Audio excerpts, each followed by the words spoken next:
Hello dear students, good morning to all and once again welcome back to our very own subject, that is the mechanics of structure. So guys, today we are going to learn two more important theorems. Those are parallel axis theorem and perpendicular axis theorem. So first of all we will go for parallel axis theorem. तो parallel axis theorem देखने से पहले एक चीज़ को देख लेते हैं। आपको पता है अब तक हम ये रेक्टेंगुलर सेक्शन है, उसका यहाँ पे सेंटर है, उसके थ्रू एक एक्सिस पास हो रहा है जो है एक्स एक्स।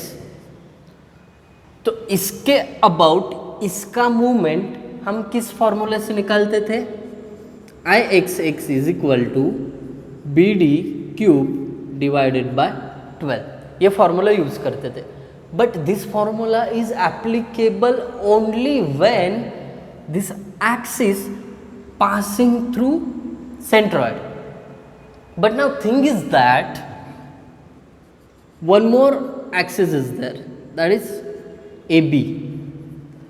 अब इस ए बी के अराउंड मुझे इस रेक्टेंगुलर सेक्शन का निकालना है मोमेंट ऑफ इनर्शिया। देखिए कैसे, ये ए बी एक्सिस बाहर निकल के आया बोर्ड से, ये बॉडी भी निकल के आ गई, ऐसे ऊपर है राइट, और ये ऐसे घूम रही है, ये देख सकते हो ऐसे घूम रही है बॉडी, इस एक्सिस के अबाउट घूम रही है। तो इस केस में मोमेंट ऑफ इनर्शिया कैसे निकालेंगे, उसी के लिए दिया है parallel axis theorem. Now let's see the statement of parallel axis theorem.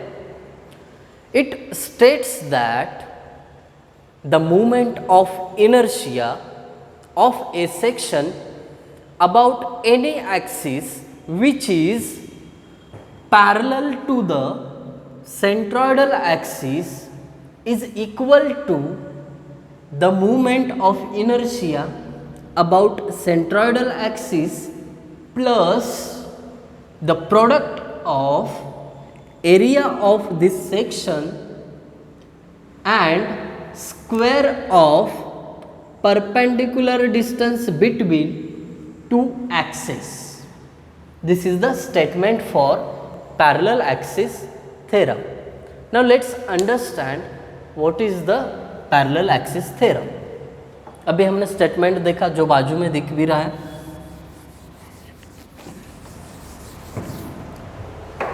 मान लो हमारे पास ऐसी एक रेक्टेंगुलर बॉडी है, यहाँ पे इसका सेंटर है जिसके through axis x x pass हो रहा है और यहाँ पे एक्सिस ए बी है।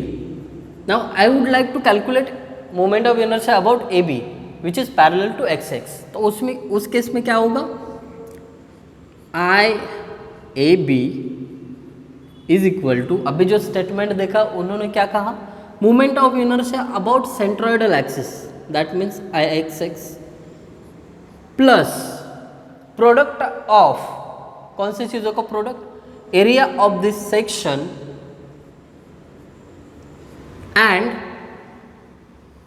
ये distance, perpendicular distance between two axis, एक पैरेलल जो है और एक सेंट्रोइडल, ये दोनों के बीच का डिस्टेंस मैं h मान लेता हूँ, उसका square. So this is the formula to calculate moment of inertia about parallel axis.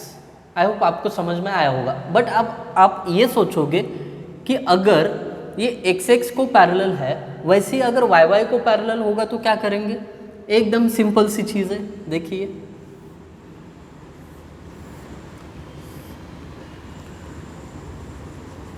ये वाई वाई और इसको पैरेलल ये मान लेता हूँ मैं पी क्यू एक्सिस है। Now I want to calculate moment of inertia about P Q which is parallel to the vertical axis Y Y. तो इस केस में क्या फॉर्मूला बनेगा, ये देखिए, I P Q is equal to moment of inertia about centroidal axis I Y Y plus बाकी चीज़ें same as it is A into H का स्क्वायर। यहाँ पे एच क्या होगा, ये डिस्टेंस होगा, ये दोनों के बीच का perpendicular distance. That's it about the parallel axis theorem. Now let's see perpendicular axis theorem. अब यहाँ पे क्या हो रहा है, ऐसे दो एक्सिस है, वर्टिकल को हम वाई वाई बोलते हैं और हॉरिजॉन्टल को एक्स एक्स. इन दोनों एक्सिस को एक तीसरा परपेंडिकुलर एक्सिस जा रहा है जिसको हम जेड बोलेंगे. नाउ थिंग इज दैट कि we want to calculate moment of inertia about this third axis which is perpendicular to both axes. To calculate z, I z z we have the theorem perpendicular axis theorem. तो देख लेते हैं वो क्या कहता है. It states that the moment of inertia about any perpendicular axis to the plane is equal to sum of moment of inertia of a perpendicular axis which are passing through same point. That's it. इतना ही इसका statement है. तो इसको समझ लेते हैं. उन्होंने कहा कि अगर आपको प्लेन को परपेंडिकुलर जाने वाले एक्सिस के अबाउट मोमेंट ऑफ इनर्शिया निकालना है तो उसके लिए आपको सम करना पड़ेगा मोमेंट ऑफ इनर्शियाज का किसके अराउंड, आई वाई वाई और आई एक्स एक्स. ये दोनों का सम करोगे तो आपको आई जेड जेड मिलेगा. सिंपल सी चीज़ है. ये देखिए moment of inertia about Z Z axis about this perpendicular axis is equal to sum of this two perpendicular axis I x x plus I Y Y. So this is the formula for I Z Z. That's it. इससे ज़्यादा कुछ perpendicular axis theorem में है नहीं. Now let's see one more concept is there, polar movement of inertia. ये भी एकदम simple है. अगर आपको परपेंडिकुलर एक्सिस थ्योरम समझ में आया है तो ये पोलर मूवमेंट ऑफ इनर्शिया भी समझ में आएगा. फर्स्ट अब इसको समझ लेते हैं. ठीक है, ये एक्सिस है y, ये एक्सिस है x और ये तीसरा z. तो ये एक्सिस के अबाउट मूवमेंट ऑफ इनर्शिया है उसको हम बोलते हैं आई वाई वाई और x के अबाउट जो है उसको बोलते हैं आई एक्स एक्स. राइट. तो ये दोनों एक्सिस को जो परपेंडिकुलर एक्सिस है उसके अबाउट जो हम मूवमेंट ऑफ इनर्शिया निकालते हैं that is Z I Z Z. इसी को क्या बोलते हैं हम, पोलर मूवमेंट ऑफ इनर्शिया. ये third axis which is perpendicular to this both the axis. समझ में आया.